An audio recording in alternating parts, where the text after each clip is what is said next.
কয়লাকাণ্ডে আর্থিকভাবে প্রতারণা মামলায় আজকে ইডি অভিযান ছিল আইপ্যাকের প্রতিষ্ঠাতা প্লাস কর্ণধর প্রতীক জৈনের বাড়ি এবং সেই কয়লাকাণ্ডে ইডি তদন্ত করতে আসলে সেখানে আসে কলকাতা পুলিশ কমিশনার মনোজ বর্মা এবং তার আসার সঙ্গে সঙ্গে বলতে পারেন কয়েক সেকেন্ডের মধ্যে সেখানে চলে আসে আমাদের রাজ্যের মুখ্যমন্ত্রী মমতা বন্দ্যোপাধ্যায়। এখানে আমার একটা ছোট্ট প্রশ্ন রয়েছে যে কয়লাকাণ্ডের সঙ্গে এই প্রতীক জৈন মানে আইপ্যাকের প্রতিষ্ঠাতা তার কি কানেকশন রয়েছে যেটা জানার জন্য ইডি না হয় তার বাড়িতে পৌঁছেছে তদন্ত করতে, কিন্তু সেখানে মাননীয় মুখ্যমন্ত্রী মমতা বন্দ্যোপাধ্যায়ের কাজটা কি? এবং প্রতীক জৈনের বাড়ি থেকে বেরোনোর সময় মাননীয়ার হাতে দেখা গেছে একটা সবুজ ফাইল।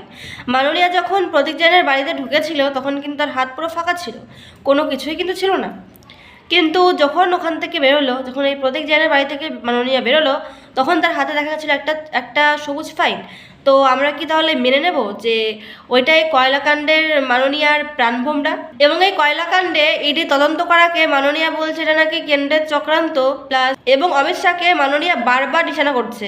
তো আমার কথা হচ্ছে যে আপনি যদি একদম সাধু হয়ে থাকেন, আপনি যদি কোনো ভুল না করে থাকেন, আপনি যদি এই কয়লাকাণ্ড না করে থাকেন, আপনি যদি কয়লাকাণ্ডের সঙ্গে জড়িত না হয়ে থাকেন, বা যদি কয়লাকাণ্ড না হয়, যেই কারণে যে কয়লাকাণ্ডে আর্থিক প্রতারণা মামলায় যে ইডির আজকে অভিযান, তো আপনার যদি এর সঙ্গে কোনো রকম কানেকশন না থাকে তাহলে আপনি কেন ইডির তদন্ত করার সময় সেই প্রতীক জৈনের বাড়িতে আসলেন? এবং তার থেকে বড় বিষয় হচ্ছে আপনি যখন বাড়ি থেকে বেরোলেন তখন আপনার হাতে যে সবুজ ফাইলটা ছিল সে ফাইলটা কিসের ফাইল?